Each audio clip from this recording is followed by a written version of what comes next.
Sport utilities, pickup trucks, family, high performance, economy. What's it going to be? That's this week on Motoring 99.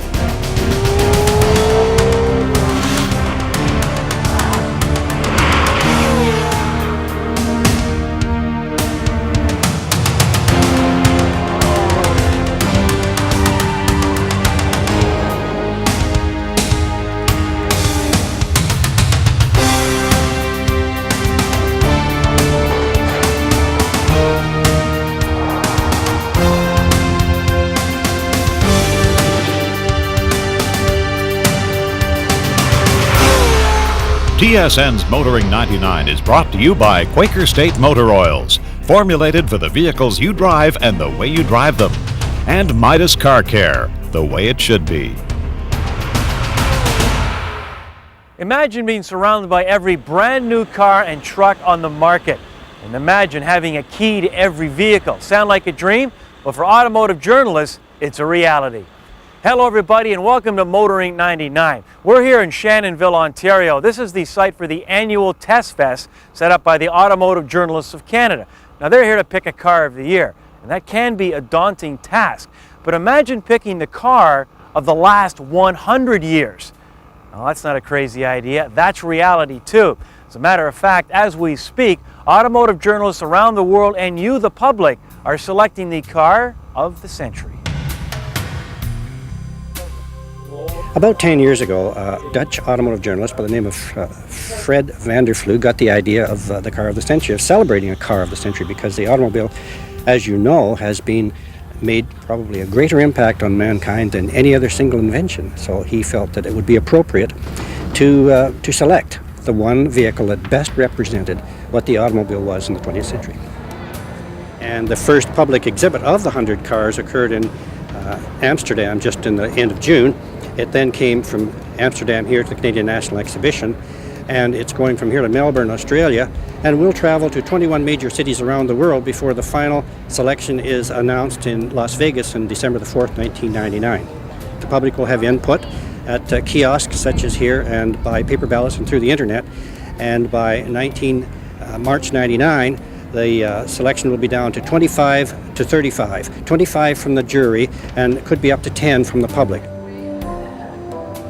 They're from all over the world. There are about 25% to 35% from Canada. They're from museums, they're from automobile companies, they're from private collectors, private owners. And so they came from a variety of sources. Tell you the truth, it's the first time really I'm hearing about this, so you surprised me a little bit. My first reaction, it can be fun. It can, you can have good conversation about this subject, either beside the fireplace or in front of a lot of beers. But I don't think it can really be serious. Fred van der Vlug assembled a committee of experts, 7 people from Europe, the US, and Asia, and they did the initial distillation from about 2,000 cars down to 1,500, down to 700, and then a committee of experts, journalists and historians from around the world, 135 from 32 different countries, are the jurors on the final selection. They were given 200 cars to start with in February 1997, and this was distilled down to 100 by that committee. So now we have the task of distilling that down to 25 by next year. And the criteria were fairly straightforward. There had to have been at least 50 made originally. There had to be still 3 existing, and it had to be an automobile for use carrying passengers on public roads. For instance, this event here, it's hard enough to decide with actual vehicle that you can drive yourself. What about vehicles that don't exist anymore for the past 70 years? I mean, you'll have to talk with your grandfather. Nostalgia will be a fantastic criteria here. Covering a time period like that, there's got to be an overall something or other. We're all list makers, and but it's an awesome thing to try and come to any kind of an objective conclusion. It's pretty obvious, I think. Contenders, the real contenders, the Model T Ford, vehicles that had a real impact on the world, really. The Model T Ford comes in there, the Volkswagen Beetle, of course. These are all very obvious. We all have our own favorites, of course. Technology, I think cars like the 12-cylinder Packards and the 16-cylinder Cadillacs of the 30s, the epitome of emerging modern technology, should be considered. And later in the century, things like the minivan. I mean, this is a type of vehicle that emerged just in the last 15 years and is still having its mark. So that should be considered too. Very hard to come up with an overall winner. It really is. So I don't really see the scientific point behind the whole exercises, but it can be fun though. That I will agree to. It's a prodigious task, I will admit, but what the judges have to look at, and the judges have these criteria, what they have to look at is the car that best represents the automobile and how it has served man, how it has changed over the years, and really what epitomizes the car of the century. Well, everybody else has given you their opinion on car of the century. As usual, it's up to me to give you the real story. That's coming up later on Kenzie's Corner.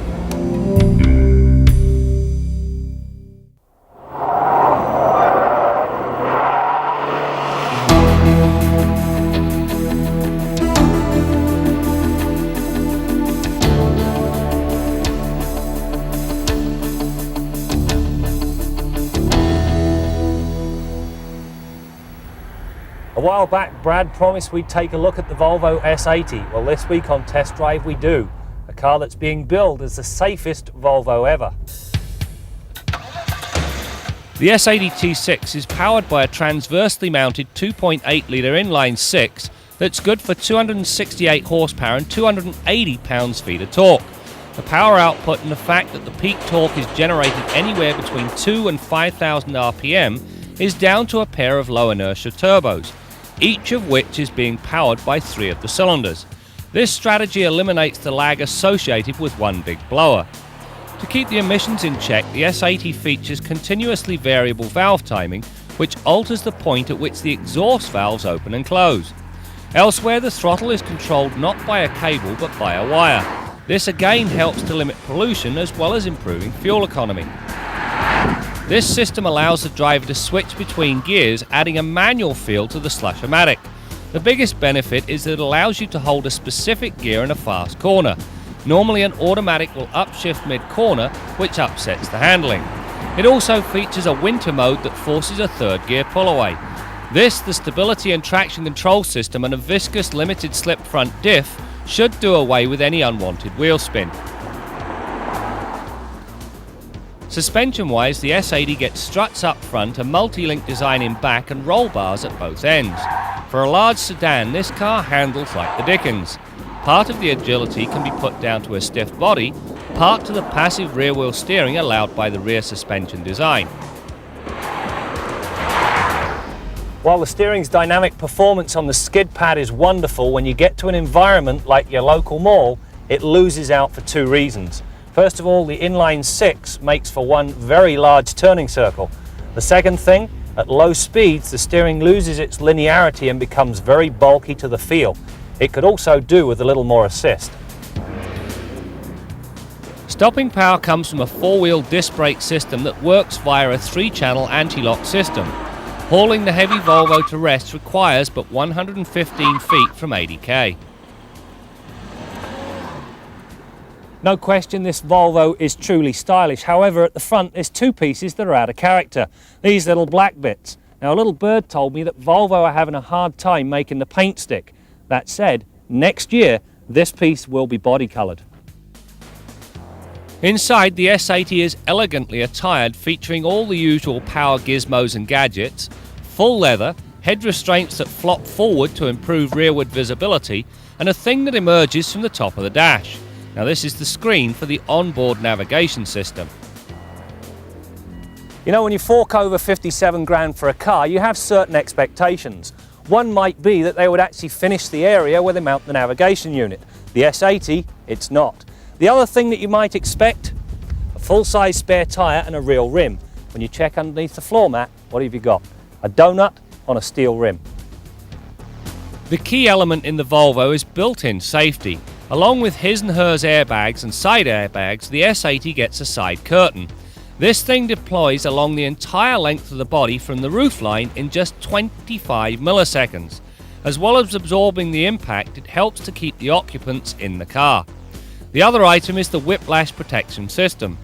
In a nutshell, it allows the seat to act as a catcher's mitt, cushioning the front passengers in the event of a rear-end collision. It also helps prevent the occupants from being catapulted forward after the impact. You know, despite my criticisms about the steering feel in a parking lot and the spare tyre, this new Volvo has got the bases covered. On the dynamic side, it's got wonderful road manners. On the passive side, 6 airbags and the whip seat. In total, I think you've got a package that lives up to its billing. This is indeed the safest Volvo yet.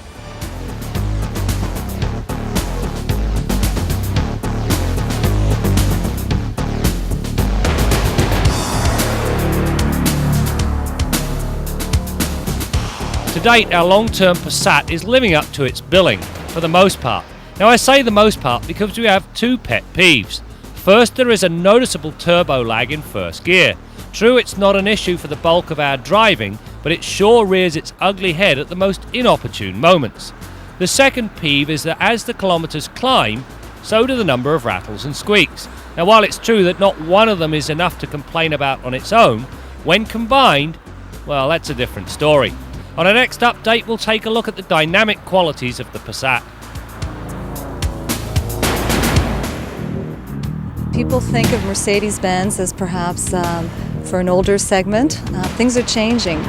We've looked at a different kind of segment, a different kind of buyer, and we decided that we should offer a performance vehicle for a true enthusiast, and C43 was the brainchild of engineers who wanted a little bit more power. So we took a C-Class, we modified it with the help of our tuning partner AMG in Germany, and we introduced a C43 4.3 liter engine, V8, 302 horsepower, 302 foot-pound of torque, wonderful performance. We added sport features within the vehicle. For 1998, we have 60 vehicles allocated to us from Germany. The vehicle retails at $75,700. For 1999, we're looking at 150 units. So we're very excited about that, and I think our customers will be as well.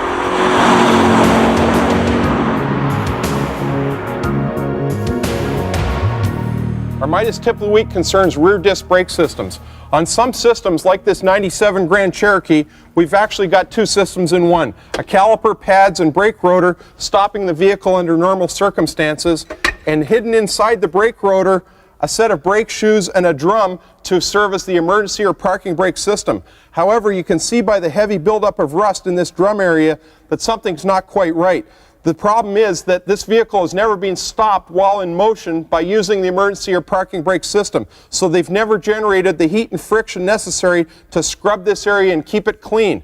This area here on the brake rotor is scrubbed clean by normal braking, but in here you need to periodically apply the emergency brake or parking brake with the vehicle in motion and bring it to a complete stop in order to scrub that clean. Something you need to do about once a month. Make sure you do it in a secluded area because A, you won't have brake lights, and B, an increased stopping distance. It's something you should do to keep this system functional. That's your Midas tip of the week.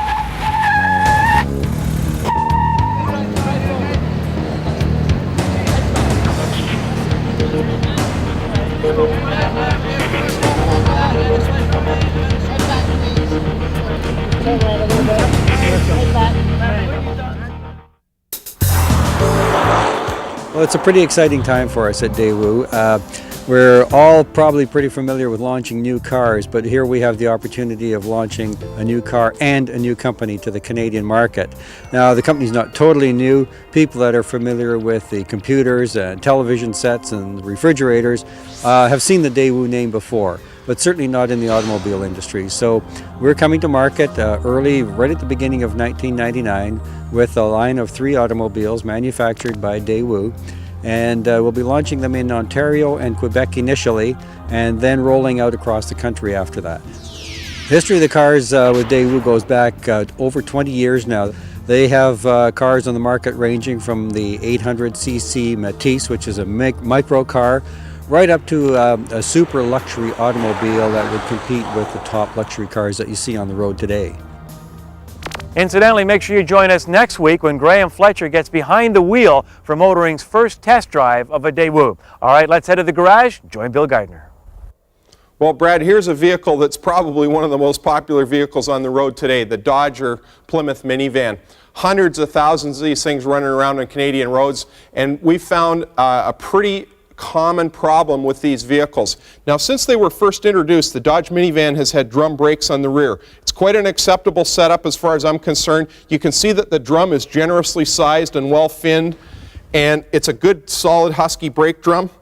And if I pull it off, you can get a good look at the brake shoes inside. You can see that they're generously sized for the overall size of this vehicle as well. Now, the problem with these vans, however, is that the rear brake wheel cylinder, this cylinder right here, which is the hydraulic cylinder that actuates or applies the rear brake shoes on these vehicles, has quite a tendency to seize up. Now, I've got an assistant in there that's pressing on the brake pedal right now, and you can see that this one is working. It's pushing the brake shoes off the post. Try it again. A little harder. Okay, release. And you can see that the cylinder is applying the brake shoes, and then they're releasing. The brake springs are pulling the brake shoes back against this pivot post. That's the way it should work. But what tends to happen when these Dodge minivans are about 3 or 4 model years old, this cylinder may partially or completely seize up. Over here on the workbench, I've got a couple of Dodge wheel cylinders that are in various stages of seizure. These are off a 91 minivan that I replaced earlier this week. Now, as I said, they're in various stages of seizure. This one has one piston that's still free, and you can see it as I push it in, it displaces a bit of the fluid out the inlet port of the wheel cylinder.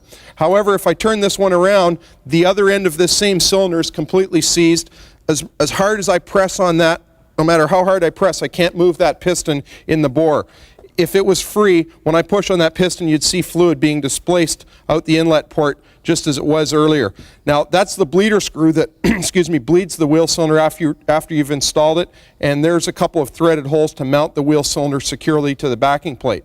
This wheel cylinder is off the other side of the same 91 van, and you can see by looking in the bore that it's totally rusted in there. This piston is completely seized, and the other end of this same wheel cylinder is exactly the same, totally rusted and completely seized. Now, what happens to these things is this groove here where the boot seals the wheel cylinder tends to get rusty, and once it gets a little bit of rust on there, water easily infiltrates that bore and seizes the piston in the bore. Now, here's a new wheel cylinder off a different vehicle right back here, and you can get a look at what it should look like when it's in good shape. As I mentioned, this is off a different vehicle, but they're all the same configuration, so it's good for our demonstration.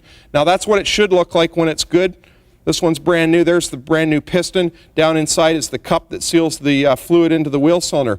Now, we found that a good trick for making these things last quite a bit longer, and it doesn't matter whether you're talking about a Dodge minivan or any other vehicle, is the trick is to put a little bit of rubber grease or rubber lubricant on the boot, smear it around the interior of the boot before you assemble the wheel cylinder onto the brake backing plate, and then assemble your boot over the wheel cylinder. Now, when you do this, when you use a little bit of rubber grease like that, you'll make a much more effective seal between the boot and the cylinder and between the boot and the piston. And it takes you a few minutes before you assemble it on the vehicle, but it's time well spent because it'll prevent this thing from seizing up. So I suggest that if your Dodge minivan is at least 3 model years old, you have somebody inspect this and then inspect it on a yearly basis. If you know what to look for and specifically ask the mechanic to pay close attention to those rear brake cylinders, I'm sure you're going to find a whole lot of them are seized up. Till next week, I'm Bill Gardner for Motoring 99.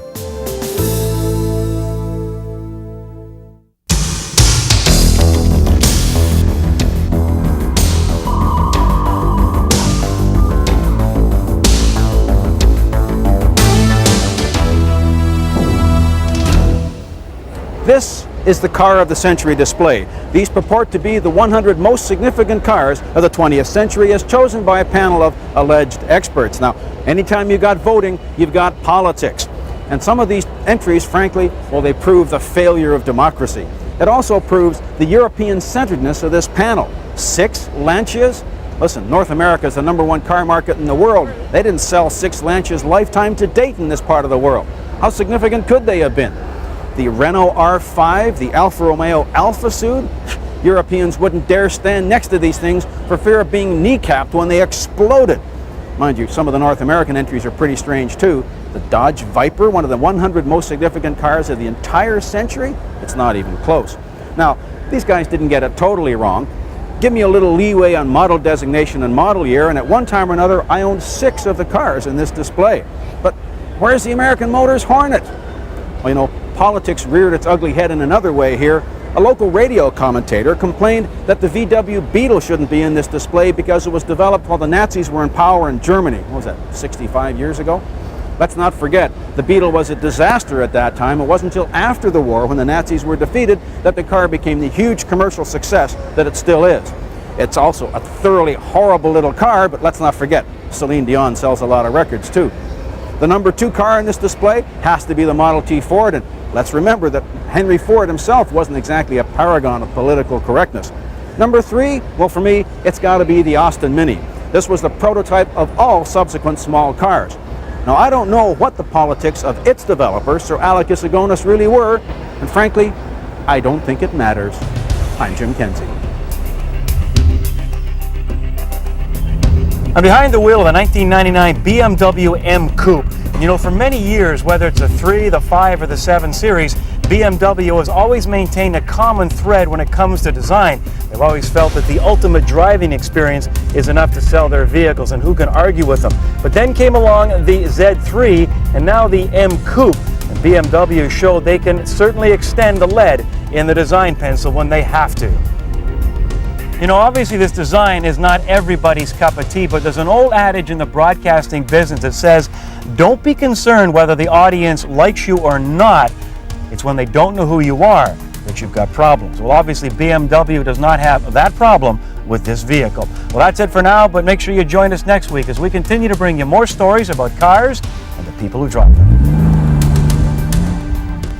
It's the highest performance Pontiac car that they've had in their showrooms in recent years. So it's quite an aggressive car, and we're very excited to have it available for us now. TSN's Motoring 99 has been brought to you by Quaker State Motor Oils, formulated for the vehicles you drive and the way you drive them, and Midas Car Care, the way it should be.